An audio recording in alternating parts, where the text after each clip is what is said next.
let's go. Hey guys, what's up? It's the Culture Detective here investigating your favorite albums, and today I'm going to do an album review on a classic album, or at least in my eyes, a classic album, and that is Led Zeppelin's Led Zeppelin 4. So, yeah.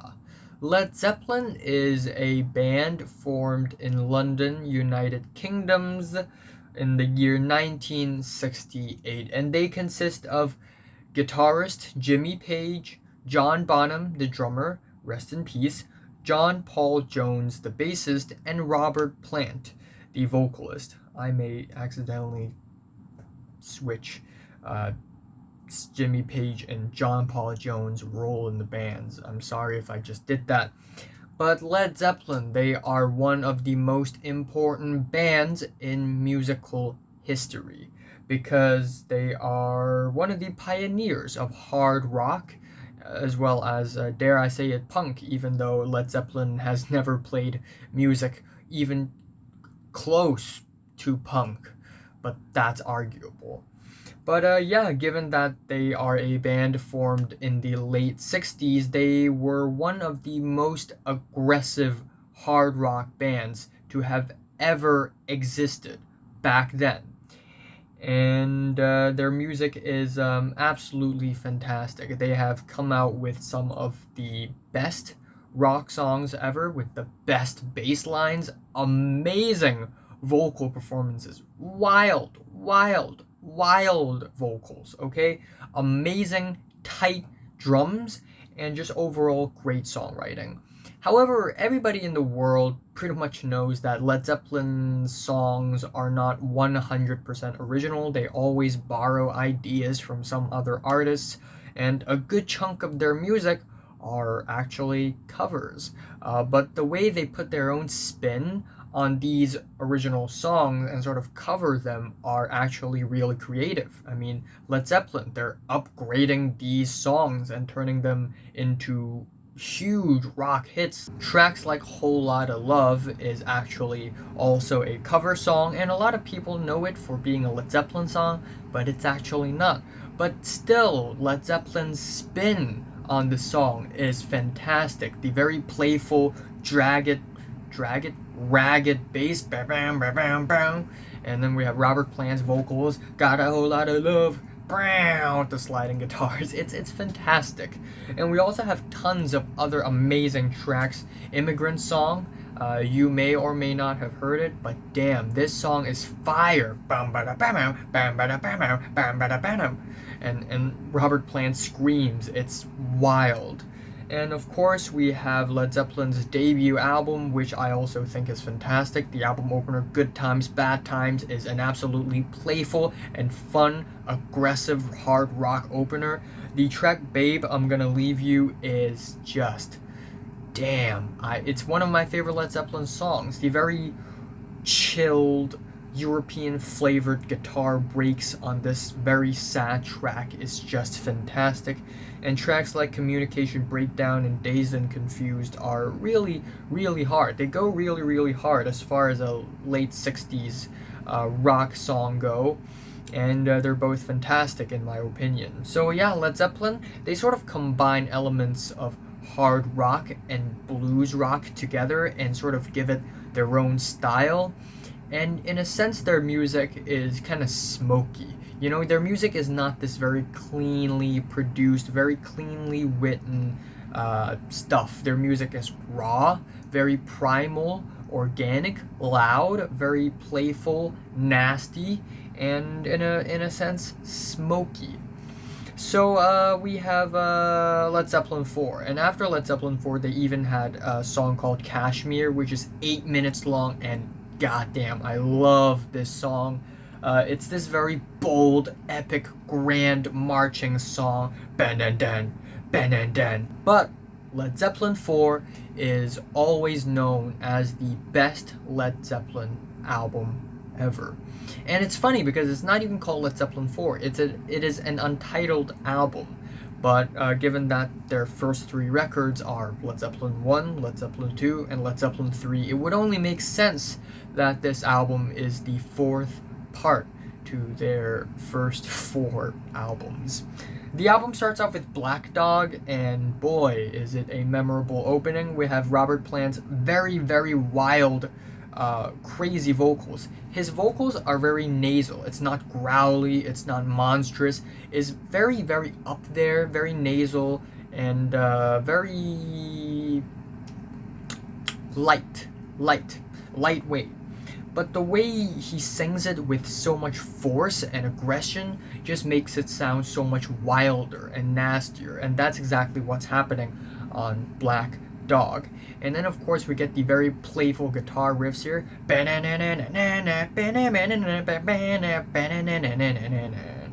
And then we have Plant's vocals again, and then the guitar riffs again, and these two things sort of form a call and response relationship until they hit the chorus, which becomes very noisy, very chaotic, but also very fun and nasty. And Robert Plant even makes good use of his own vocals to do these little screams, these and it's such a Led Zeppelin thing, you know. You don't hear these kind of passages in a normal rock song, but here we are. And plus we have a guitar solo at the back end of this track, and overall it's a fantastic album opener.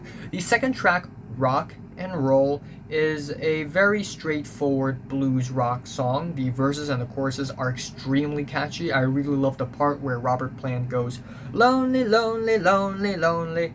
And yeah, I think the percussion on this track, they are very layered, they're very dense. I mean, I hear lots of things like tambourines, and the drums, they have an echoey, reverby tone to them, which makes this track pop even more and feel even more raw and primal. The third track, The Battle of Evermore, is not a very hard-hitting, punchy rock song, rather a medieval folk ballad. But it still, for some reason, fits into this album like mushrooms fit on a plate of steak. Yeah, it makes sense. I mean, it feels very, very medieval with the very plucky, crispy, sour guitars, and Plant's very clear, crisp vocal sort of singing very loudly like he's performing for the queen of the nation. And we have very abstract lyrics about the Queen of Light, the Dark Lord, horses, thunder, angels of Avalon, and they're fantastic. I really love these kinds of abstract lyrics, and it's very, very possible that they wrote these lyrics inspired by Lord of the Rings, because yeah, there can only be one possibility with lyrics as abstract as this showing up on a rock album. Up next we have the track Stairway to Heaven, and this track, oh my god, Stairway to Heaven. You know this track is going to be seriously fire if the word heaven is on it. This track is an 8-minute long masterpiece, and a lot of people in this world right now, currently, also agree that this track is the best song of all time. Now, if you ask me what's the best song of all time, I will not be able to answer, because there are just so many amazing, great songs that are easy contenders for best song of all times. But if you tell me that you think Stairway to Heaven by Led Zeppelin is the greatest song of all time, you know what? I will not argue with you, because it is that great. It is an absolute masterpiece. Everything, just the instrumentals, the vocals, the lyrics, they are all just top-notch quality. And no one can deny that. No one can argue with that. It is an 8-minute long epic masterpiece. Right off the bat, we have the very humble, sour, but also sweet guitars and flute, and they sort of meddle with one another. Again, they have a very strong medieval vibe to them. It's like the band is trying to tell a tale, sort of a folk tale from a folklore, and it's very cool. And then we have lyrics about this lady, she's trying to buy a stairway to heaven, which I guess reads to me as she wants to die. But throughout the entire song, the more she thinks about dying, the more she realizes that life is just full of color and full of vibrance, and that she's beginning to change her mind, or at least that's how I read this track. I mean, everyone has a different speculation of the meaning of the lyrics of the track. Maybe Jimmy Page or Robert Plant, when they wrote this song, maybe they themselves don't even know the meaning to the track, or maybe they do and none of us know. But that is how I speculate this track to be about. Anyways, damn, the lyrics. They are some of the best lyrics I can ever find in a song ever. I am serious. We have lines, some of my favorite lines here. When I look to the west, my spirit is crying for leaving. Or that other track where you hear a whisper in the distance and the piper will lead us to reason. I'm just imagining this little dude in the woods with a one piece green suit with a little pointy hat, just playing a flute, enjoying the morning, and then he's waving his hand like, come and join us and enjoy this morning. It's such a medieval thing. Like, you don't find this kind of thing in modern stories. You'd only find this kind of imagery in a medieval manuscript of sorts. My favorite line, the forests will echo with laughter. Damn. And also towards the end, all are one and one is all, and to be a rock and not to roll. Damn. And in the halfway point of the track, we get these warm, jangly guitars, and they are golden. The way they sort of slide in is so smooth, and it just sort of gives you this rush of warmth that you'd never expect you'd get when listening to the track. And then the track sort of builds momentum, it builds rhythm, the drums sort of swiftly sort of join into the track, and it just becomes faster and faster and faster. And then we have Jimmy Page's guitar solo, one of the best, if not the best guitar solo of all time. Oh my god, this guitar solo, it's heroic. It is heroic. It is glorious. It is on fire. Yeah, this guitar solo, it's insane. And then Robert Plant hits the final chorus. It's extremely climactic, extremely loud, and oh my gosh, is it satisfying. It gives me goosebumps every time I reach that point on this song. So is this song a masterpiece?